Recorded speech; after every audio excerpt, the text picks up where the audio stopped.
I was lying in a pool of my own blood, fighting for my life and the lives of our unborn twins, when the nurse handed me my phone. That's when I saw it. My boyfriend of 3 years, heir to the Choi Empire, kissing her on a yacht in Capri.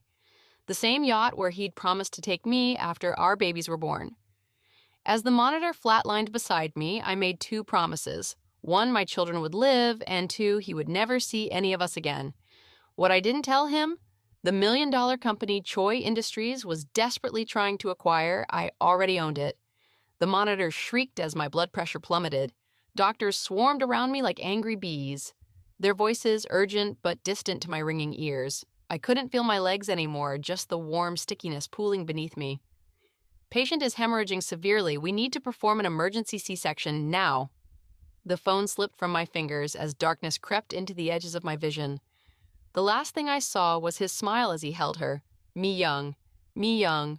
The woman his family had always wanted him to marry 3 years earlier. I had been nothing like the broken woman bleeding out on that hospital bed. I was Nadia Richardson, confident and shrewd, hiding in plain sight at a charity auction in Paris. The painting up for bid was a rare Picasso original. I needed that painting not for its beauty, but for the microchip hidden in its frame containing proprietary algorithms that had been stolen from my company. $2 million. A deep voice called from behind me, outbidding my $1.8 million offer. I turned to see him for the first time. Sung-Min Choi, with his perfect jawline and calculated smile. The heir to Choi Industries, looking like he'd stepped from the pages of a business magazine.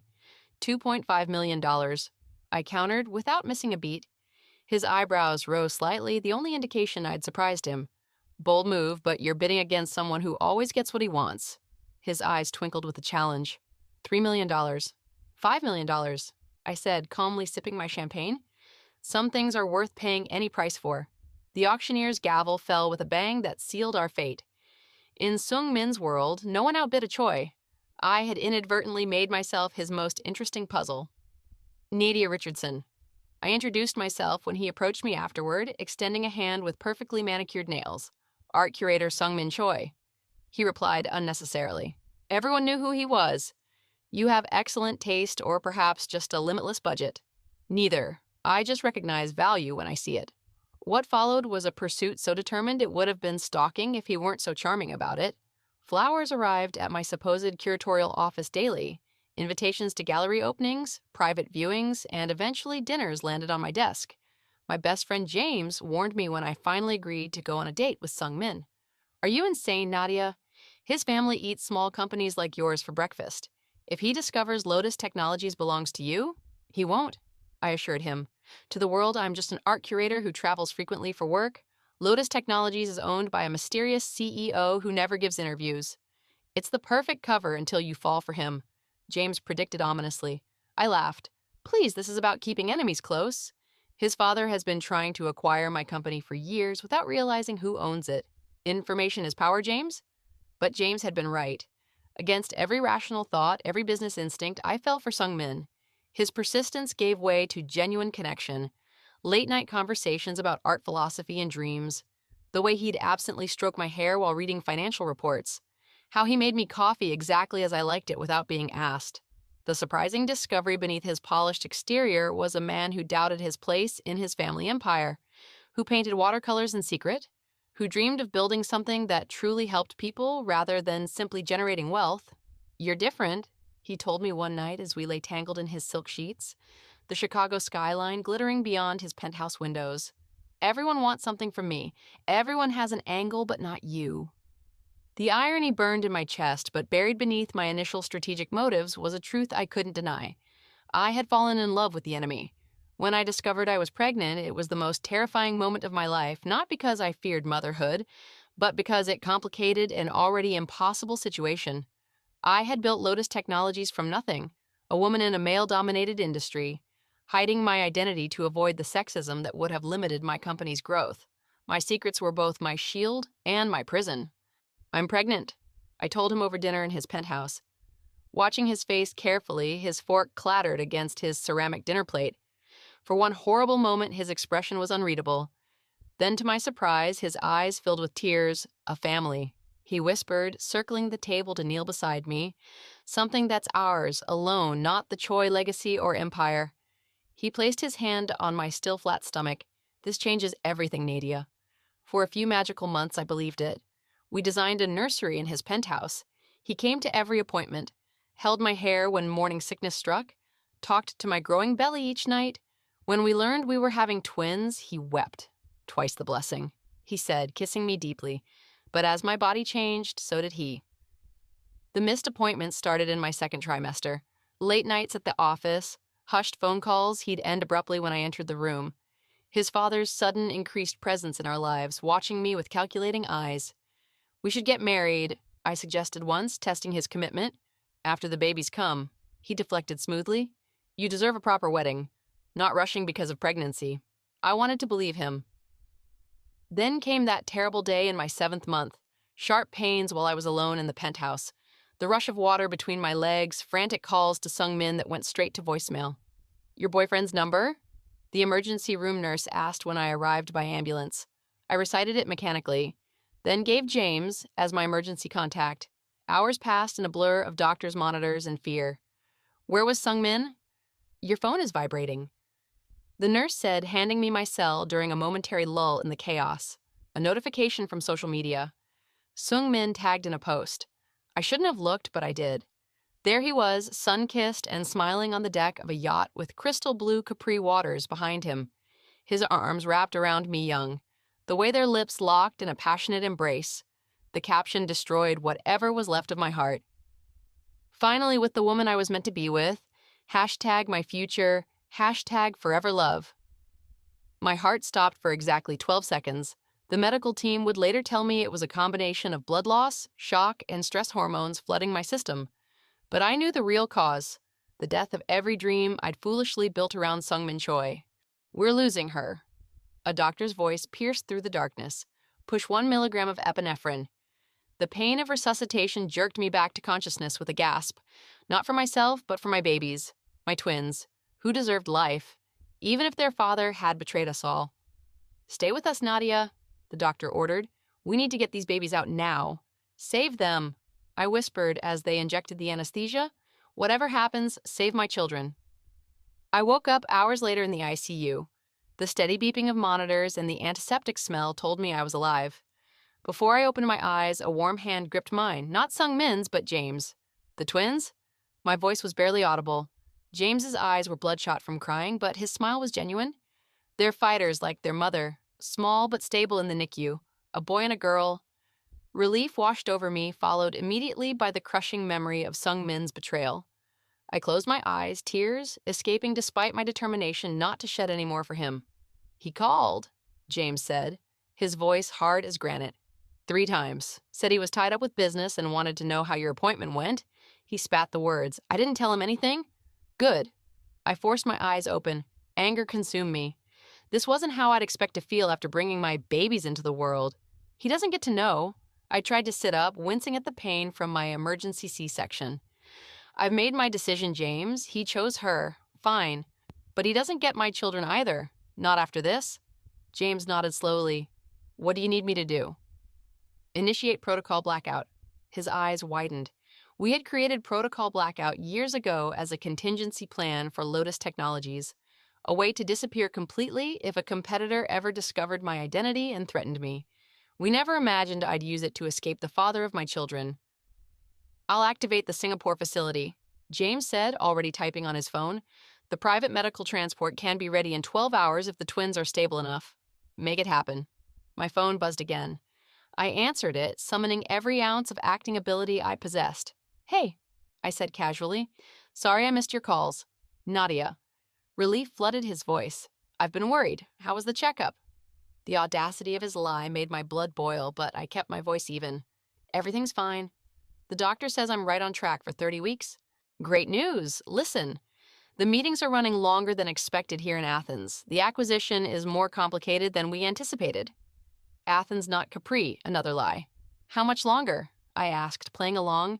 Maybe another day or 2? I miss you. How are you feeling? Never better, I replied, watching a nurse check the blood transfusion keeping me alive after nearly bleeding to death. Take your time, Sung Min. Some opportunities only come once in a lifetime. That's why I love you, he said, completely missing my sarcasm. You understand the demands of business. Oh, I understand perfectly, more than you can imagine. I should rest. The babies are very active today. Of course, get some sleep. I'll call tomorrow. Love you. The words that once warmed my heart now left me cold. Goodbye, Sung-min. Not, I love you too. Not, see you soon. Just goodbye. James raised an eyebrow as I ended the call. He has no idea you know. And he has no idea who I really am? I gestured for my laptop, time to remind myself. While my body was tethered to machines, my mind raced with crystal clarity. I accessed Lotus Technologies' secure server and began setting things in motion. First instructions to our financial team: begin quietly acquiring shares in Choi Industries. Second, a directive to our legal department to prepare custody documents securing sole rights to my children. My parents arrived as dawn broke, having flown in on the company jet. Few people knew that the mild-mannered couple who had supposedly raised an art curator were actually retired intelligence operatives who now ran security for Lotus Technologies. My precious girl, my mother whispered, carefully embracing me to avoid disturbing my IVs. My father's face was a mask of controlled fury. We will destroy him. We will, I replied, taking his hand. We'll do it methodically. We'll simply erase him from our lives while taking everything he values. The neonatologist arrived with news that the twins were responding well to treatment despite their early arrival at 30 weeks. They're small but mighty. If they continue this way, transport to another facility in a day or two is possible. James showed my parents the arrangements for our disappearance while I rested. When I woke up again, it was to find a specialist from our Singapore medical facility. Already consulting with my doctors, Sung-min called twice more. I let it go to voicemail instead. I had myself wheeled to the NICU to meet my children for the first time. They were tiny miracles behind glass, covered in monitoring wires and tubes. My son with a surprising amount of dark hair, my daughter with tiny fists raised as if ready to fight. Both of them perfect, despite their early arrival. Adira, I whispered to my daughter, strong and beautiful. Andrew, I told my son, steady and enduring. Strong names, the nurse commented. For strong survivors, I replied, placing my hand against the incubator. We three are survivors now. When I returned to my room, I found James arguing quietly with the private detective Sung-min had hired. My cover was still holding. The detective believed I was just Sung-min's pregnant girlfriend who had unexpectedly gone into labor. Tell Mr. Choi that Nadia is resting, James was saying. The doctor has restricted all visitors except immediate family due to complications. After the detective left, James turned to me. He's starting to panic. Posted something about rushing back from a business trip to be with you. Let him panic. By the time he arrives, we'll be gone.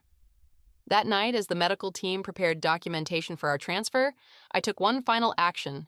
I snapped a photo of my hospital bracelet, the date and emergency admission clearly visible. I sent it to Sung-min without caption or explanation, then blocked his number and deleted all our photos together. Ready? James asked as morning came. With the medical transport team waiting, I looked around the hospital room where I'd nearly died both physically and emotionally. Ready. Sung-min had never faced a problem he couldn't solve with money charm or his family's influence. The private jet touched down in Los Angeles at 3:47 a.m., less than 6 hours after he'd received Nadia's cryptic photo.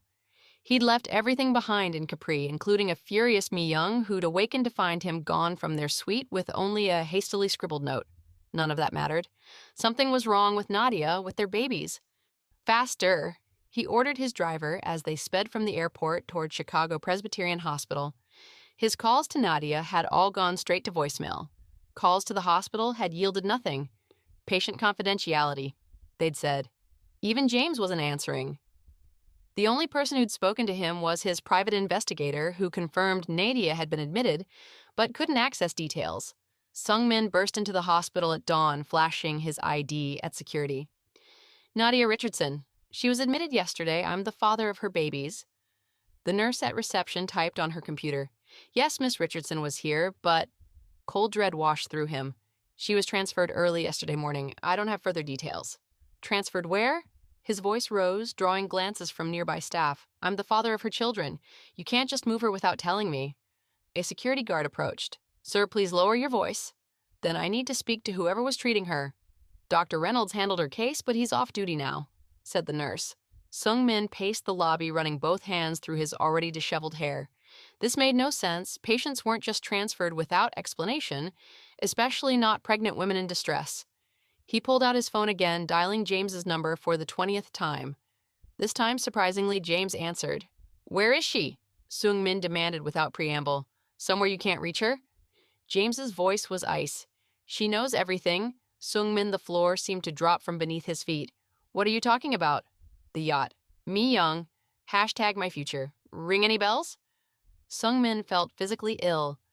"That's not... You don't understand. Save it.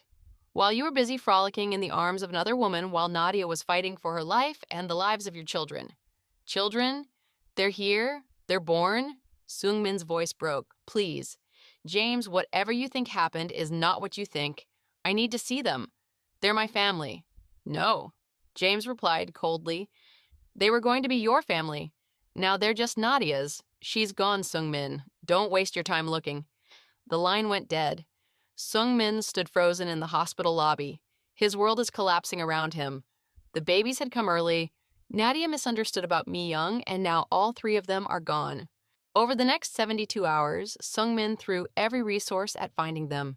He hired 3 separate private investigation firms. He called in favors from contacts at airlines, border control, and hospitals across the country. He even tried accessing Nadia's apartment only to find it empty of personal belongings. Though her furniture remained in her closet, he found a single item left behind: a sonogram image from their 20-week appointment showing twin profiles. Written across it in Nadia's elegant handwriting, "They deserved better." He sank to the closet floor, clutching the image to his chest. How had everything gone so catastrophically wrong? His phone rang. It was his father. "Have you lost your mind?" Senior Choi demanded without greeting. "You abandoned me young in Italy after all the work we put into pairing that relationship. Nadia went into labor early. She disappeared with my children." "Children?" His father was genuinely surprised. "What children?" "My twins. Nadia was 7 months pregnant."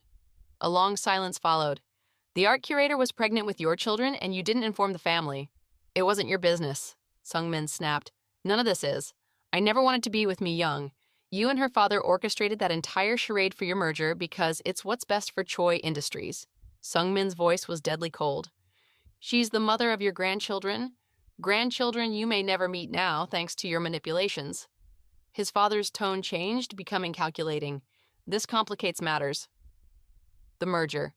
I don't give a damn about the Lee merger. I need to find Nadia and my children." "You will," his father said smoothly. "But don't be naive, son. If she's hidden herself this thoroughly, this quickly, perhaps there's more to your art curator than meets the eye." Those words lingered with Sung Min long after he ended the call. He returned to Nadia's apartment, seeing it with new eyes. It was perfect, tastefully decorated with expensive but not ostentatious art, the space of a successful professional woman. But now he noticed the strange absence of personal history. No family photos, no mementos from college, nothing that couldn't be easily researched or fabricated. Who was Nadia Richardson, really? He spent days combing through every detail of their relationship, finding disturbing gaps. Her frequent work trips coincided with major art acquisitions, yes, but also with significant movements in the tech industry. Her knowledge of business principles had always been surprisingly astute for an art curator, and despite her modest claimed income, she never seemed concerned about money. Meanwhile, strange things were happening at Choi Industries. An unknown entity had begun acquiring shares, nothing substantial yet. But the pattern was concerning. Senior Choi was in closed-door meetings with the board daily. 2 weeks after Nadia's disappearance, Sung Min received a plain envelope at his penthouse. Inside were 2 birth certificates: Adira, 4 pounds 3 ounces, born June 11th, and Andrew, 4 pounds 1 ounce, born June 11th. Both listed Nadia Richardson as the mother. The father's name was blank on both documents. Beneath the certificates was a handwritten note. "They are healthy and thriving. This is the first and last update you will receive." Sung Min traced his fingers over the names of his children. Children he had never seen and might never know. Andrew and Adira, his son and daughter, erased from his life before they'd even entered it. "I will find you," he whispered to the empty room. "All of you. Whatever it takes." What Sung Min didn't know was that the envelope had been sent from a third-party location in Montreal. Nadia and the twins were settling into their new lives in Singapore, thousands of miles and worlds away from the man who had shattered her heart. Miss Lotus, the board is ready for you. 6 months had passed since my escape from Chicago. 6 months of healing both my body and my shattered trust. 6 months of watching my tiny twins grow stronger each day, defying their premature start. And 6 months of methodically dismantling Sungmin's world from afar. I nodded to my executive assistant and straightened the lapels of my white suit. Gone was the long hair Sungmin had loved to run his fingers through, replaced by a shoulder-length curly bob that meant business. Gone were the soft, artistic clothes that had been Nadia Richardson's signature style. The woman who walked into the Lotus Technologies boardroom that morning was razor-sharp from her crimson-soled stilettos to her unflinching gaze. Ladies and gentlemen, I greeted the board, taking my position at the head of the table with the Singapore skyline gleaming behind me. Today marks a significant milestone in our acquisition strategy. The projector illuminated with a graph showing our steadily increasing ownership of Choi Industries, stocks now at 27%.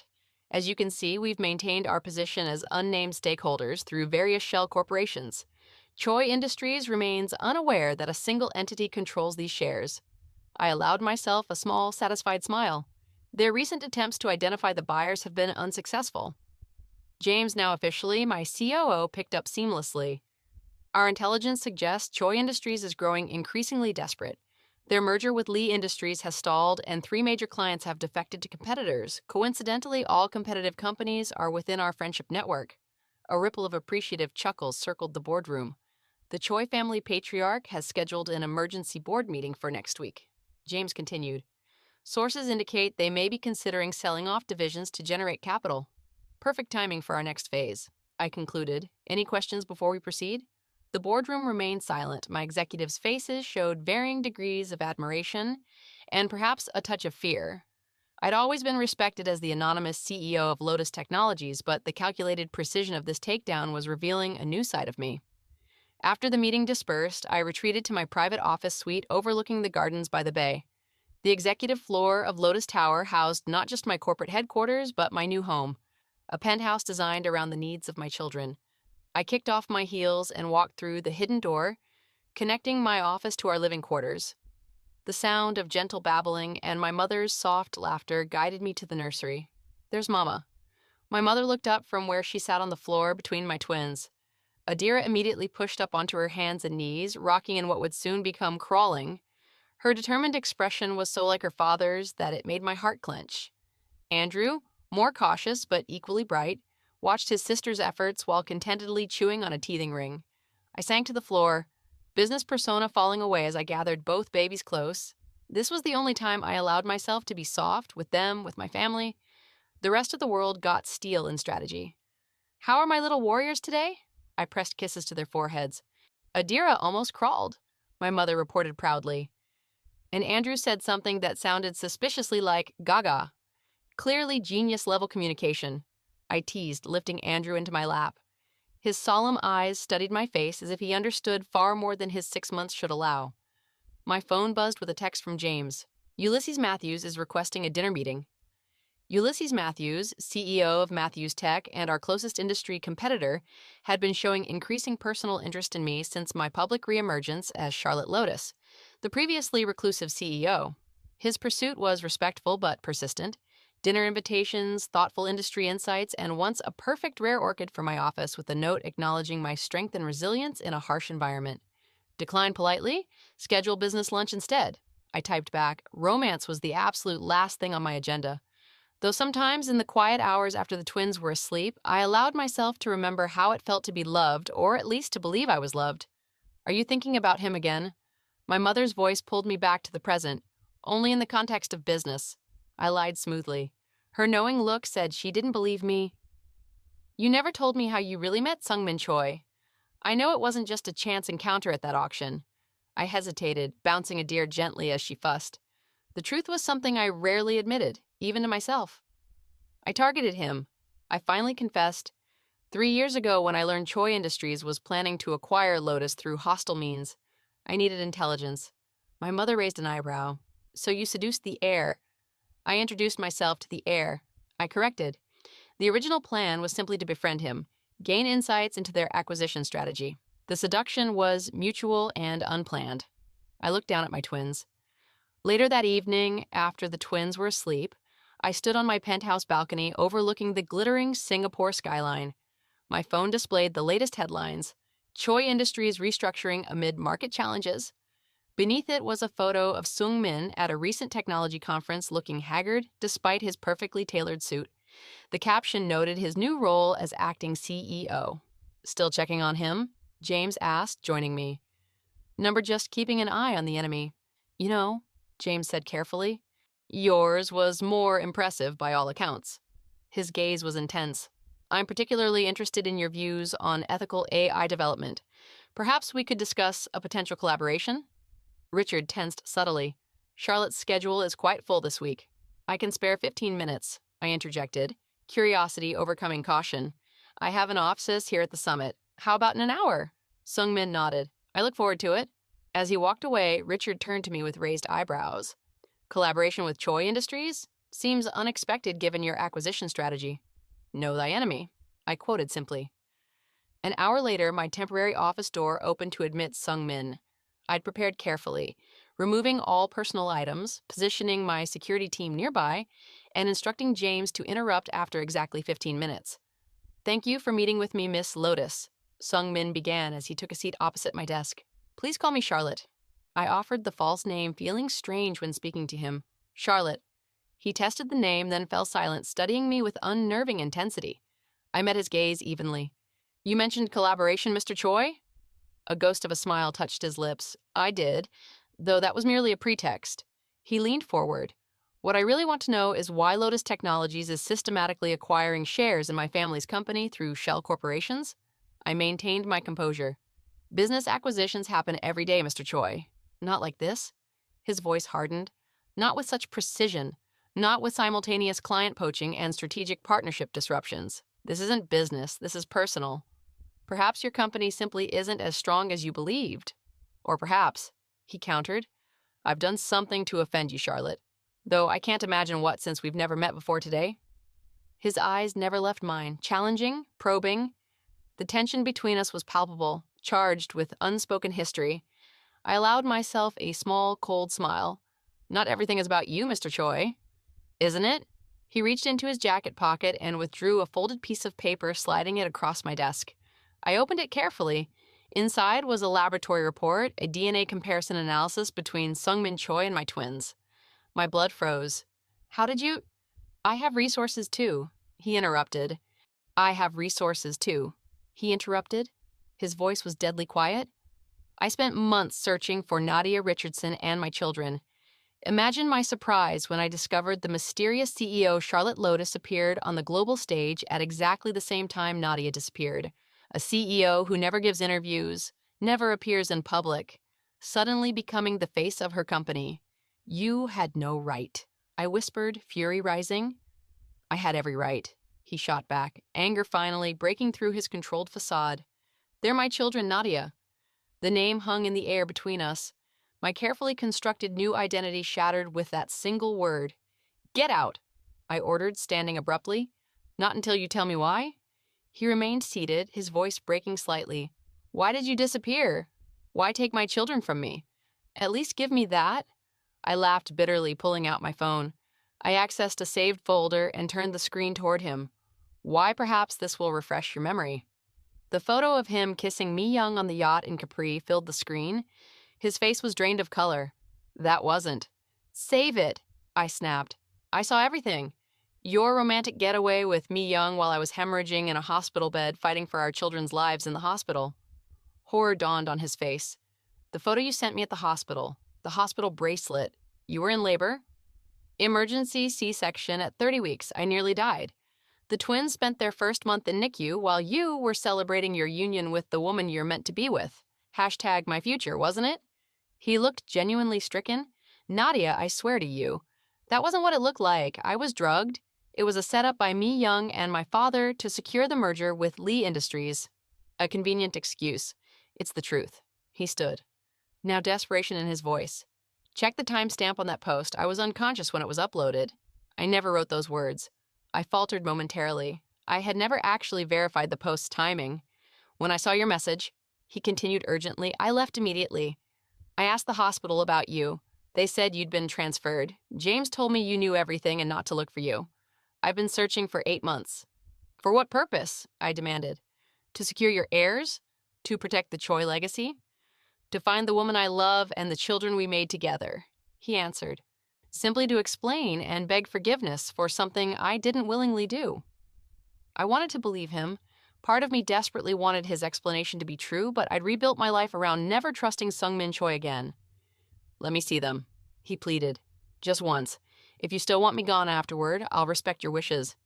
Before I could respond, the door opened. James entered right on schedule, but his face was grim. We have a situation, he said. Mi Young is in the lobby claiming to be pregnant with Sungmin's child.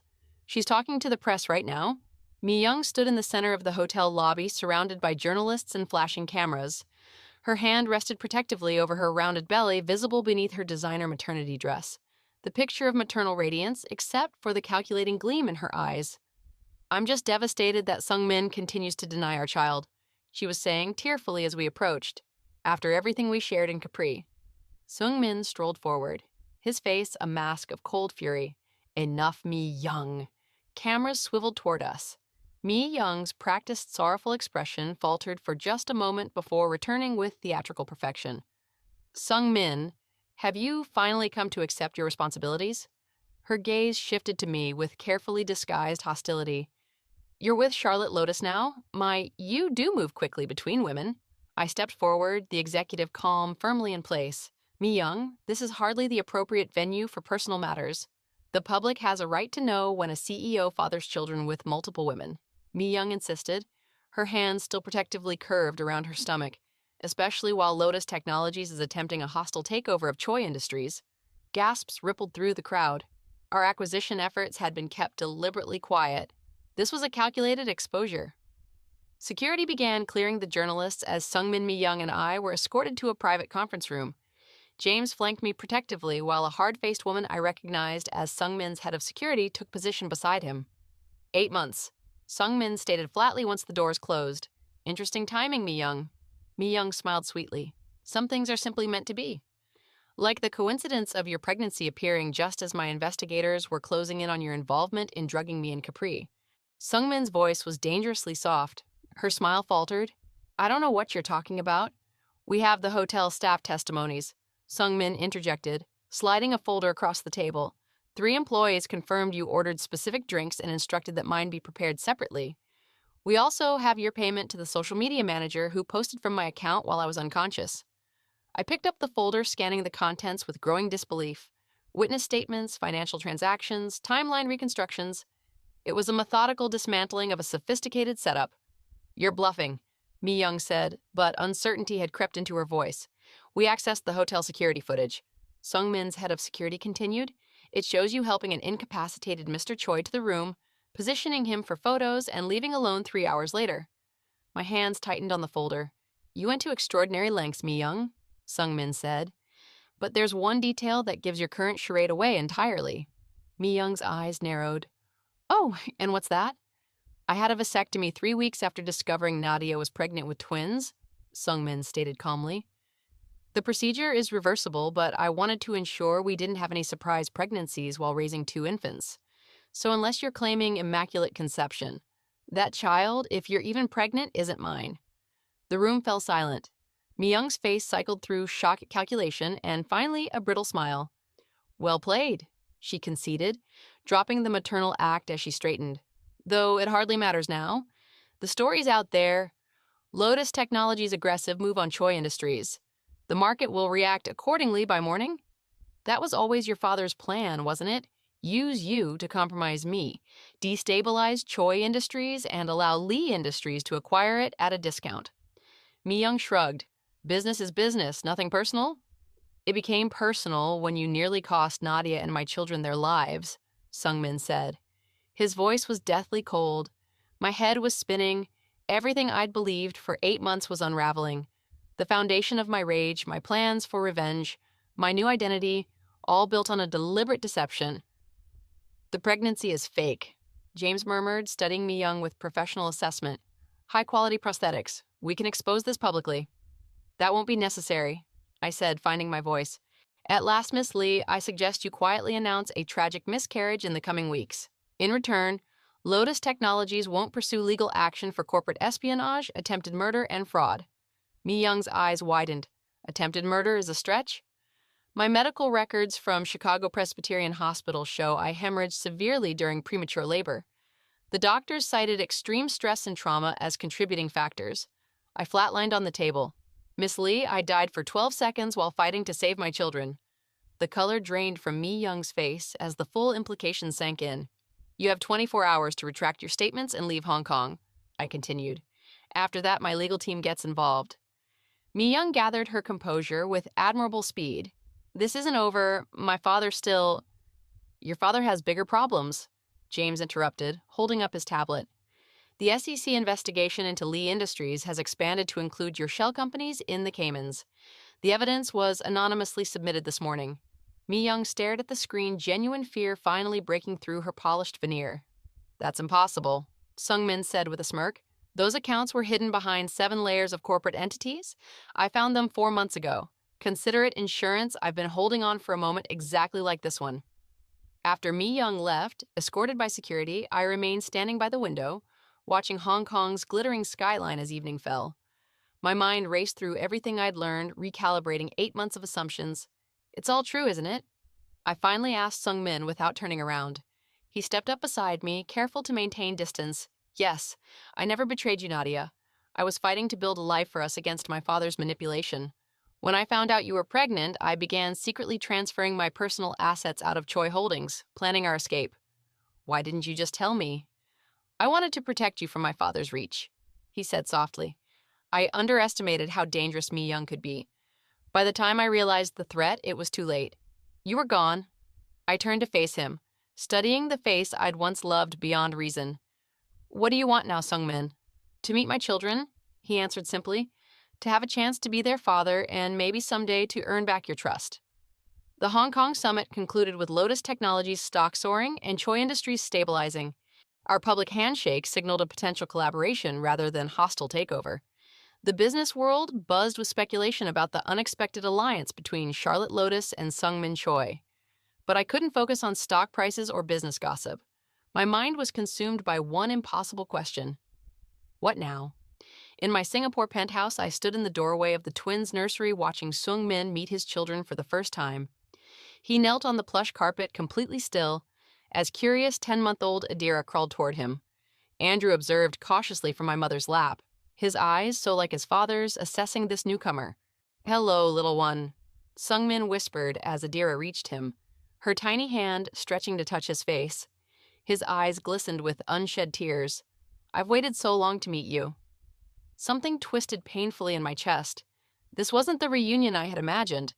For 10 months, I had anticipated satisfaction in denying him access. Not this complicated ache, watching father and children connect instantly despite the months of separation. Adira babbled happily, patting Sung Min's cheeks with growing enthusiasm. A genuine laugh escaped him, the first I'd heard since our lives imploded. The sound drew Andrew's interest, and he squirmed in my mother's hold until she set him down. More hesitantly than his sister, he crawled toward Sung Min. They have your smile, Sung Min said without looking up, but Andrew has my serious expression. And your stubbornness, I added, unable to maintain complete detachment. Both of them do. My security chief appeared in the hallway behind me, gesturing urgently. I slipped away, following him to the monitoring room adjacent to my home office. We have a problem, he said without preamble, bringing up surveillance footage on the main screen. This was captured 30 minutes ago in the building's private garage. The black and white footage showed a maintenance worker examining the undercarriage of my car. Nothing unusual, except that's not our maintenance staff, I realized while studying. The unfamiliar face. Correct? When security approached, he fled. We found this attached to your vehicle. He held up an evidence bag containing a small electronic device. Tracking device? Worse, explosive, small but powerful enough to cause fatal damage at highway speeds. Ice flooded my veins. Mi Young possibly, or Senior Choi.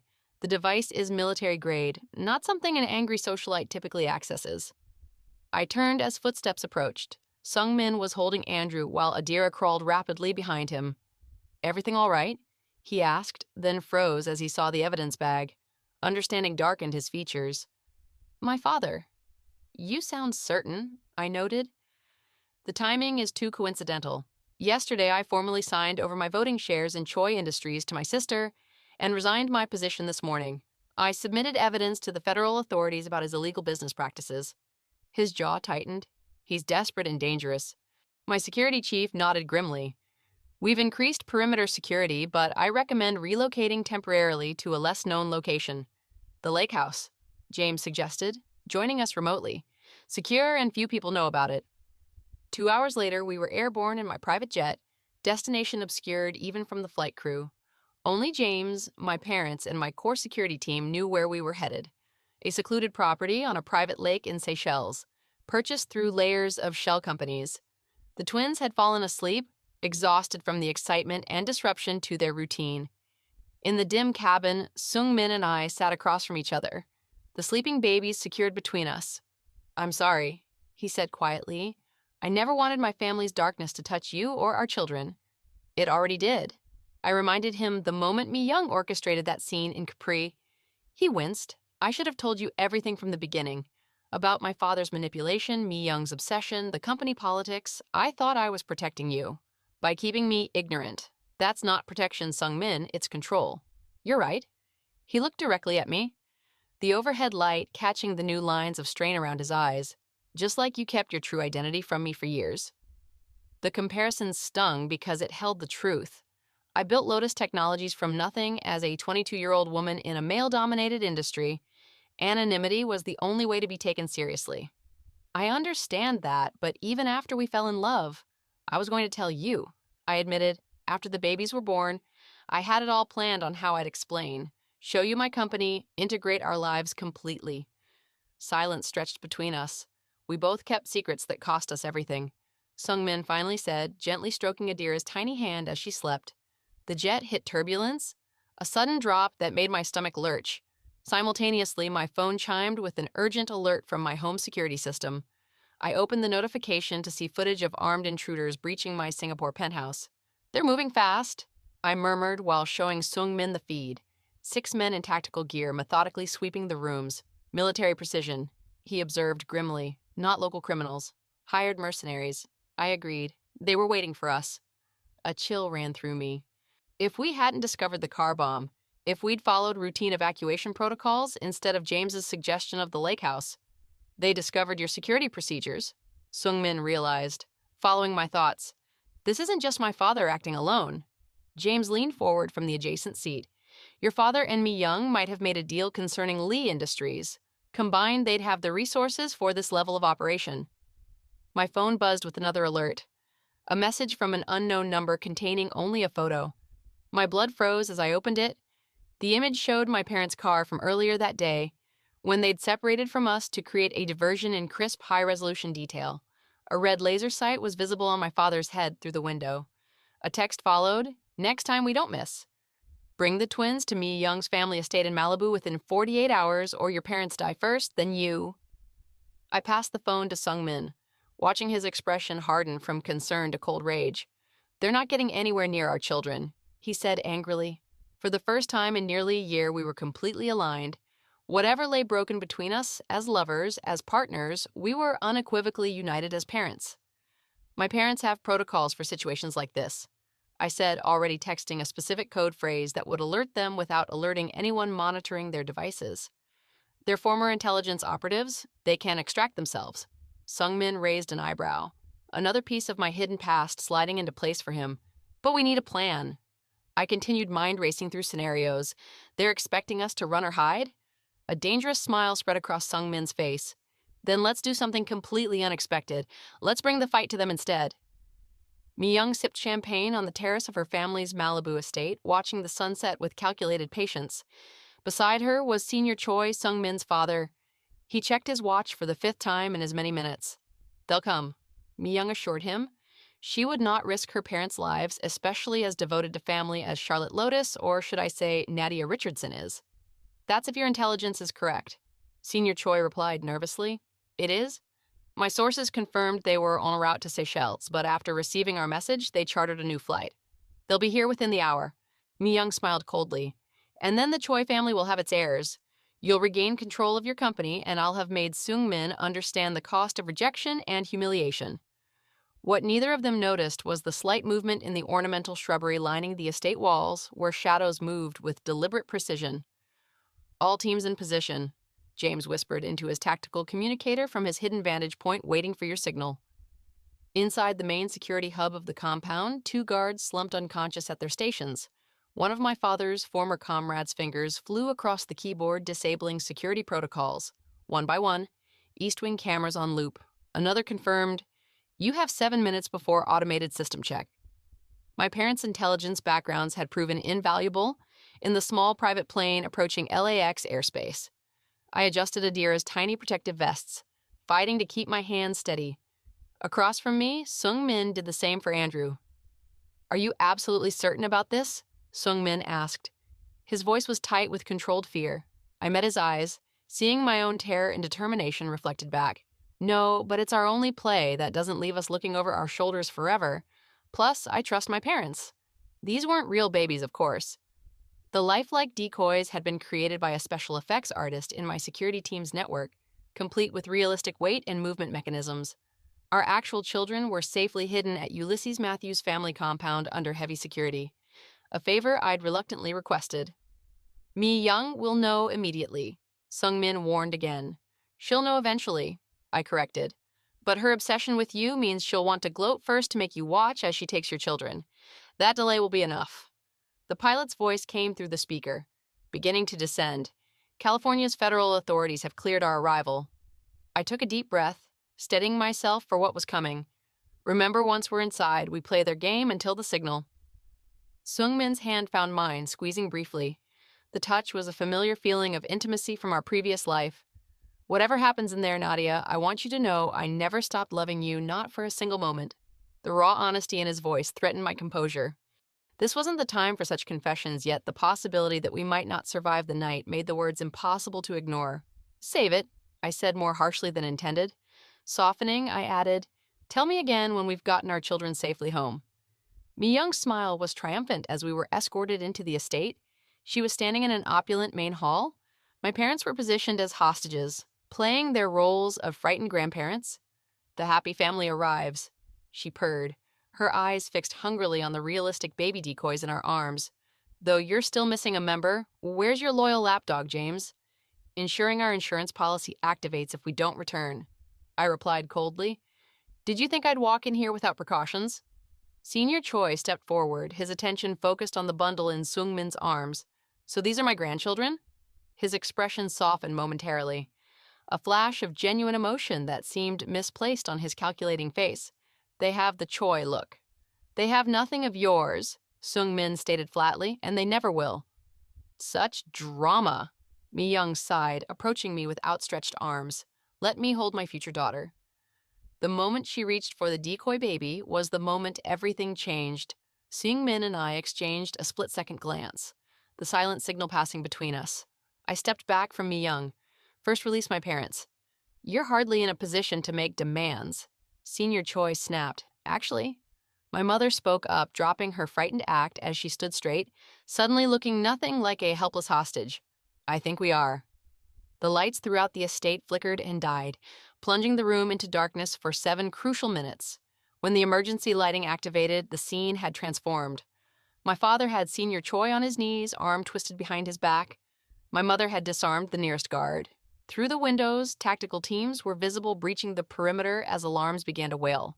Mi Young stood frozen, the decoy baby now in her arms, revealing its true nature as its head lulled unnaturally to one side. "What is this?" Horror dawned as she realized she was holding a doll.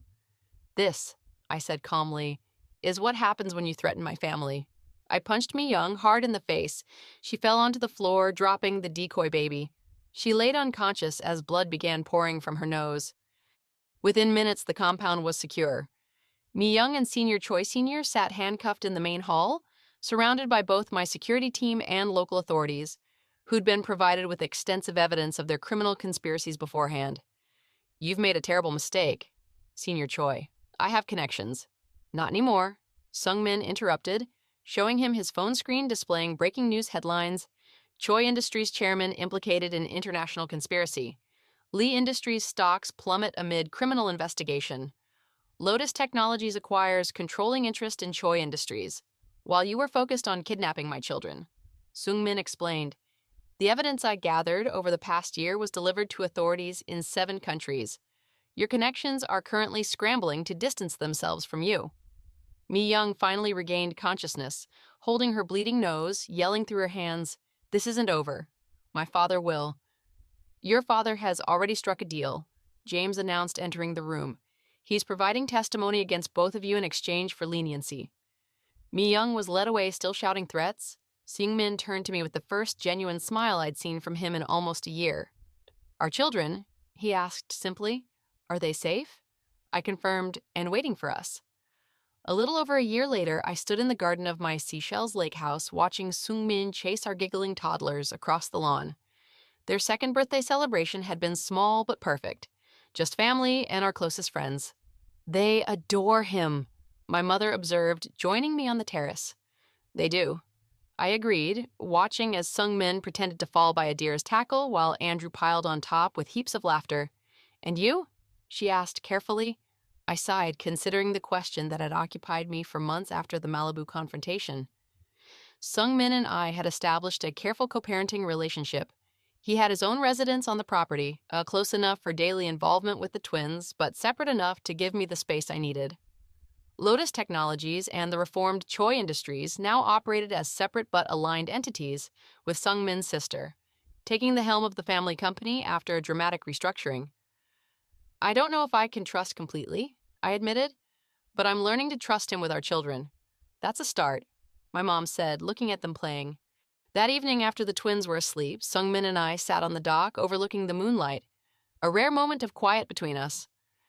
"I've been offered the Singapore position," Sung-min said, breaking our comfortable silence. "If I take it, I'd be based there permanently." My chest tightened at the thought of him leaving, despite my lingering reservations. "The twins would miss you." "I'd miss them too." He turned to face me directly. "I'd miss you." The raw honesty in his expression made my carefully maintained walls waver. We'd been through trauma, betrayal, and redemption together. We'd faced death protecting our children, and through it all, something fundamental remained unbroken between us. "Remember what you said on the plane that night?" I asked quietly. "About never stopping loving me?" He nodded. His eyes never left mine. "I tried to stop loving you," I confessed. "I built a new identity, a new life. I channeled everything into revenge and then into protecting our children. But I never quite managed to stop loving you." Seung-min's hand found mine, our fingers intertwining naturally. No promises, no grand declarations, just the simple acknowledgement that our story wasn't finished yet. "Stay," I said finally. "Not in a separate house, here with us." His smile took me back to the beginning. Before the betrayals and secrets, before we'd lost and found each other again,